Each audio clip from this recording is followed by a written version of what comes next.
जय श्री कृष्ण। हूँ शीतलबेन आहिर खोडल बुटीक में तमारुं स्वागत करूं छुं। आपणे आगला पाठ में शीख्युं हतुं के पाछळनो भाग केवी रीते कटिंग करवो। हवे आपणे आगळनो भाग कटिंग करीशुं। चालो आपणे कटिंग करवानुं शरू करीए। आपणे पाछळनो भाग जे कटिंग करीने राख्यो हतो तेने आपणे आ रीतना गोठवी देशुं अने आपणे कटोरीवाळो ब्लाउज छे એટલે આપણે આ 2 ઇંચ જેટલું ગળું છે જે આપણું એ બધું બહાર રહેવું જોઈએ। જો આપણે ટક્સ વાળું હોય તો તેને આપણે આ રીતના ગોઠવવાનું હોય છે, પણ આપણું આ કટોરી વાળું છે એટલે આપણે આને આમ ગોઠવશું। હવે પહેલા આપણે અહીંયા સુધીનું બ્લાઉઝ દોરી લેવાનું છે। ચાલો આપણે નિશાન કરી લઈએ।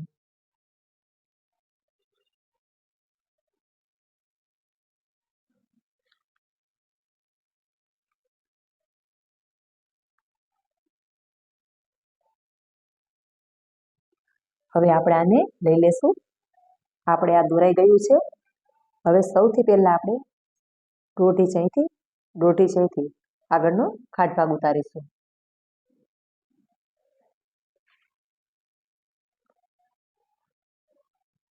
અહીંથી આપણે સીધું નિશાન કરવાનું હોય છે। હવે આપણે આ બાયગાળાનું નિશાન છે ત્યાંથી લઈ અને આ યોગપટ્ટા સુધી આપણે આ રીતની લાઈન દોરવાની છે। ત્યાંથી લઈ લેવાનું છે। હવે આપણે એક લાઈન આમ દોરવાની છે આ નિશાનથી આ નિશાન સુધી। હવે આપણે આને લઈ લેશું, સ્કેલથી આપણે સીધું કરી લેશું।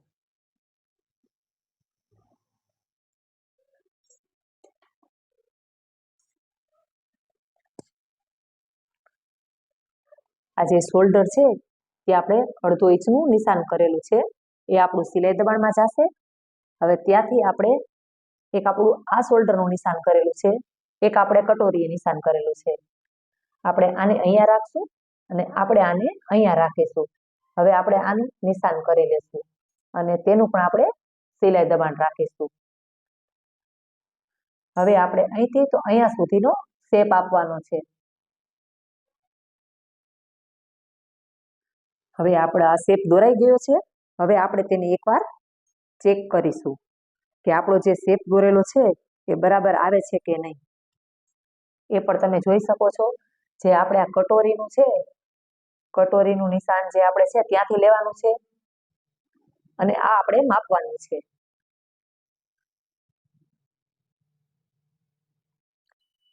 અહીંથી આપણે માપીશું કે આપણે બરાબર આવે છે કે થોડુંક વધઘટ થતું હોય તો તેમાં થોડું ચેન્જ પણ કરવું પડે। હવે તમે જોઈ શકો છો આપણું બરાબર આવે છે। હવે આપણે આ ભાગ માપવાનો છે, આ ભાગ છે એ બરાબર આવે છે કે નહીં તેને પણ આપણે માપી લેશું। તો તમે તેને પણ જોઈ શકો છો કે તે પણ આપણું બરાબર આવે છે। હવે આપણે તેને કટ કરી લેશું।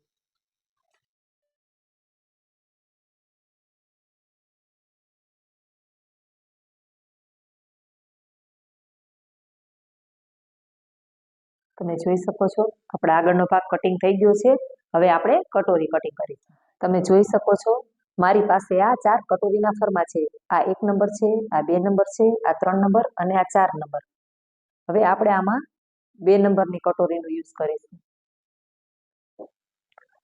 આ આપણે 2 નંબરની કટોરી છે। કટોરીને કોઈ દિવસ આમ સીધી રાખીને કટિંગ ના કરવી, કટોરીને આટલી ક્રોસમાં રાખવાની હોય છે। આટલી ક્રોસમાં રાખી હવે તેને આપણે એકવાર દોરી લેશું।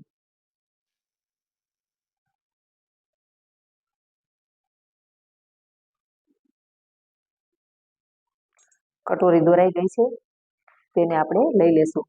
કટોરી આટલી ક્રોસમાં રાખવાનું કારણ કટોરી થોડીક ઉરેપ કાપડમાં જ કટિંગ થાય છે। ઉરેપ કાપડમાં કટોરી કટિંગ કરવાથી તેનું ફિટિંગ સરસ આવે છે। હવે આપણે અહીંથી એક સીધી લીટી દોરી લેશું અને હવે આપણે જે સાઈડ પટ્ટો કટિંગ કરીને રાખ્યો હતો તેને પહેલા આપણે ચેક કરીશું। આપણે અહીંથી ચેક કરવાનું છે। કટોરી હંમેશા અડધો ઇંચ પણ લાંબી હોવી જોઈએ। તો તમે જોઈ શકો છો આપણી કટોરી છે તે આટલી લાંબી છે। હવે આપણે જે આપણું આ કટોરી અને ગળા વચ્ચેનું જે નિશાન છે ત્યાંથી આપણે એક આપણે નિશાન કરી લેશું એટલે તમને સમજવામાં મજા આવે। આગળ પણ નિશાન છે, પાછળ પણ કરી લેશું। અને હવે આપણે એક આજે કટોરીનો વચ્ચોવચ્ચ ટક્સ છે તેનું પણ નિશાન કરી લેશું. હવે આપણે અહીંયાથી તો અહીંયા સુધી નિશાન કરવાનું છે અને આપણે અહીંથી અહીંયા સુધી જોવાનું છે. આ પણ આપણું બરાબર આવે છે. હવે આપણે એક કટોરી છે તેને આપણે આમ વચ્ચોવચ્ચ પકડવાની છે અને આમ ચેક કરવાની છે. હવે આ સિલાઈનું ખાસ ધ્યાન રાખવું. આ સિલાઈ આપણી છે તે આ રીતની જાય છે. હવે તમે જોઈ શકો છો આ પણ આપણું બરાબર આવે છે. આટલી આપણે અહીંયા સિલાઈ દબાણ જશે. હવે આપણે કટોરીનું આગળનું ગળું ચેક કરવાનું છે.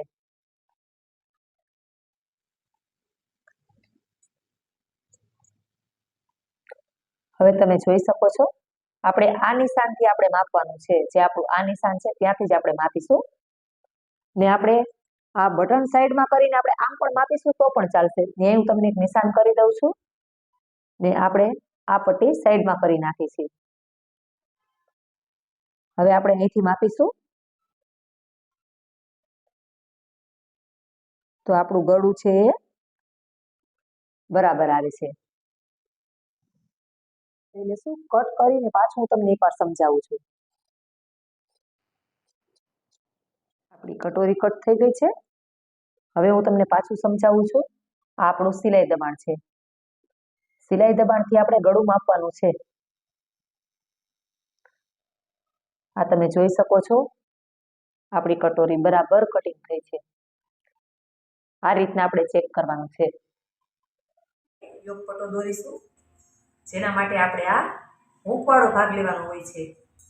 તમે જોઈ શકો છો મેં તમને કીધું હતું કે મારા કસ્ટમરને સિલાઈ દબાણ બહુ જ ઓછું છે એટલે થોડુંક આપણે યોગપટ્ટામાં પણ વધારીશું.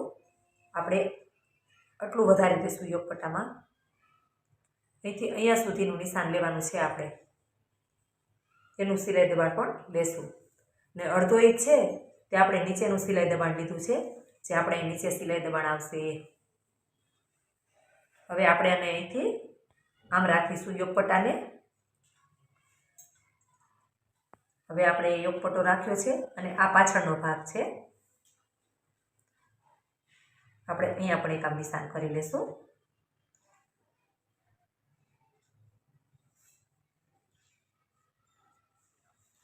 હવે આપણે આ હૂંફવાળો ભાગ લેશું અને એક નિશાન આપણે અહીંયા કરશું. અહીંયાથી જે આપણું નિશાન છે તેને આપણે અડધો ઇંચ ઉપરથી લેવાની છે. મેં તમને વાત કરી હતી કે આપણે અહીંથી પાછળ જ્યારે તમે મારા પહેલા પાર્ટમાં જોજો તેમાં જ મેં તમને કીધું હતું કે બ્લાઉઝ પહેરવાથી અહીં વળે નહીં તે માટે એક ખાસ ટ્રીક આપણે અપનાવી છે. હવે અહીંથી આપણે એક નિશાન દોરીશું અને જે આપણું આ યોગપટ્ટાનું નિશાન છે તેને આપણે અહીંયા નિશાન કરીશું અને હવે આપણે તેનું અડધો ઇંચ સિલાઈ દબાણ લેશું. અને હવે આપણે હું તમને એક મેજર ટેપથી પણ શીખવાડીશ કે આપણા યોગપટ્ટાની લંબાઈ 3.5 છે. તો આપણે અહીંથી જોશું તો આપણે 3.5 છે અને હવે આપણે અહીંથી જોશું આપણે આ છે તે આપણું 3.25 આવશે કેમ કે આપણે અહીંયાથી પણ સિલાઈ દબાણ છોડવાનું હોય છે. તો તમે જોઈ શકો છો આપણું આ 3.25 છે. એક ખાસ કે આને લેન્થ કર્વ સ્કેલ કહેવાય છે પણ મેં તો આમાં કલર કરી લીધો છે કેમ કે મારા ક્લાસીસમાં મારા સ્ટુડન્ટ પાસે પણ બધા પાસે આવી જ સ્કેલ હોય છે. તેના માટે મેં આને કલર કરી લીધો છે. એક તમારે લેન્થ કર્વ સ્કેલ ખાસ લઈ લેવી. હવે આપણે આને અહીંથી તો અહીંયા સુધી એક લીટી દોરી લેશું. એક આપણે આને સીધી લીટી દોરી લેશું. હવે જે આપણે અહીંથી જે ગોલાઈ આપવાની છે તેને આપણે આટલી જ આપવાની છે. આટલી જ ગોલાઈ આપવાની છે, વધારે નથી આપવાની. તમે જોઈ શકો છો આટલી જ ખાલી ગોલાઈ આપવાની છે આપણે. હવે આપણે આને કટ કરી લેશું.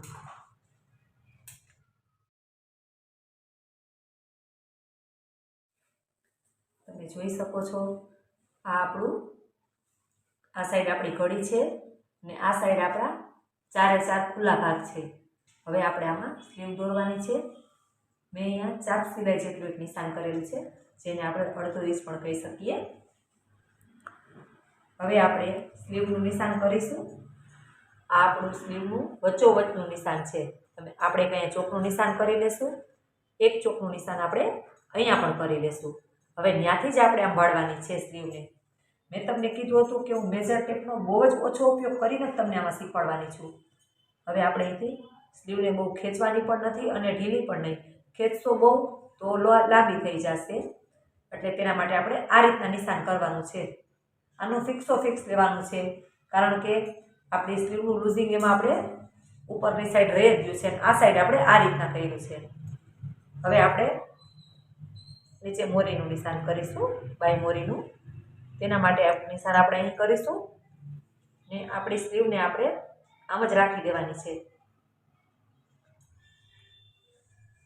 કદાચ કોઈ ભણેલા નહીં હોય તે પણ મારા આ બ્લાઉઝનું કટિંગ જોઈને કટિંગ કરી શકશે. એક નિશાન આપણું આ છે, તમે જોઈ શકો છો. આપણું આ નિશાન છે, તેના કરતાં આપણે અડધો ઇંચ ઉપર એક નિશાન લેવાનું છે. હવે આપણે આ નિશાન લઈ લીધું છે. હવે આપણે બ્લાઉઝને લઈ લેશું. એક સીધી સ્કેલથી આપણે નિશાન કરી લેશું. એક નિશાન આપણે ઉપર કરી લેશું.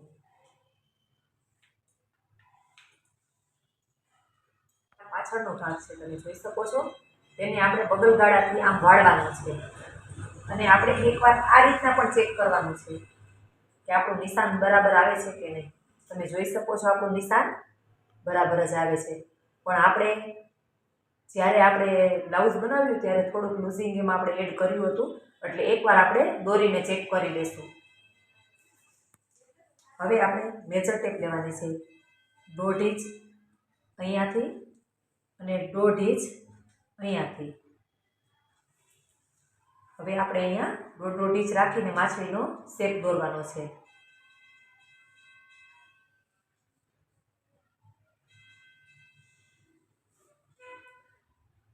હવે આપણે આગળનો શેપ દોરવાનો છે.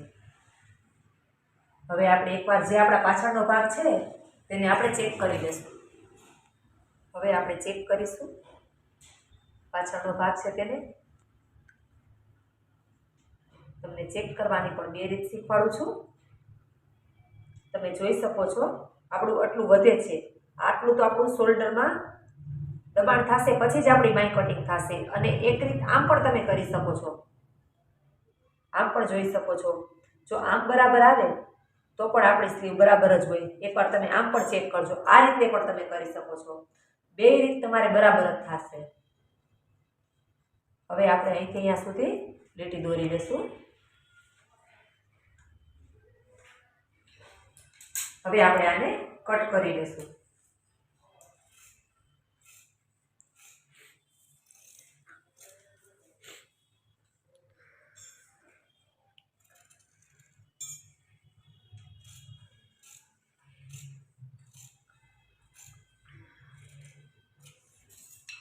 એક કટ અહીંયા નાનું એવું લગાવવાનું છે આપણે, એક અહીંયા, એક આપણે અહીંયા 1.5 ઇંચ છે. હવે આપણે આને ખોલી લઈશું. હવે જે આપણે આગળનો ભાગ છે તેને આપણે અહીંયા સુધી જ માછલીનો શેપ કટ કરવાનો છે.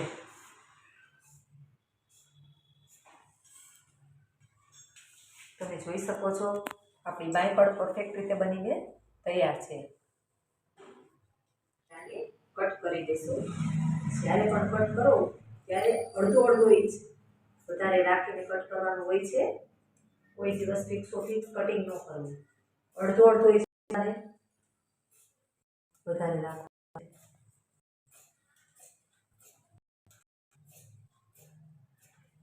જો આ ગળું તમે કટિંગ કરશો તો પણ ચાલશે અને નહીં તો ચાલશે. કટિંગ રાખું છું.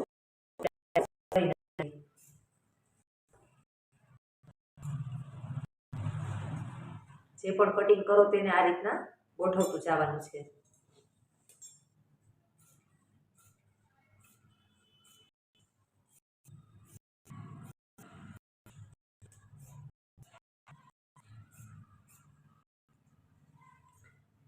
આની તો ખાલી આપણે વળી જ કટિંગ.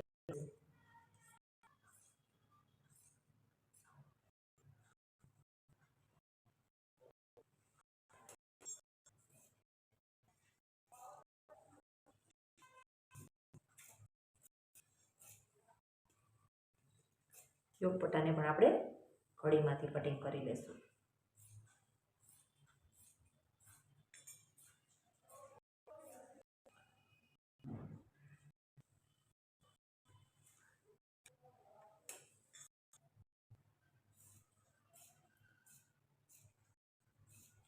કટોરીને પણ આપણે આ રીતના અડધો રાખીને કટ કરી લઈએ.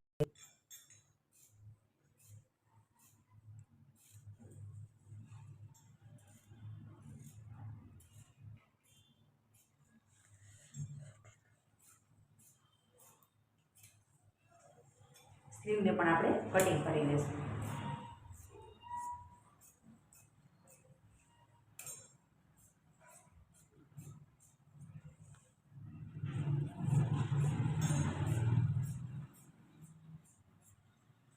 હવે આપણે આગલા પાર્ટમાં જોશું કે આને સ્ટીચ કેવી રીતે કરવું.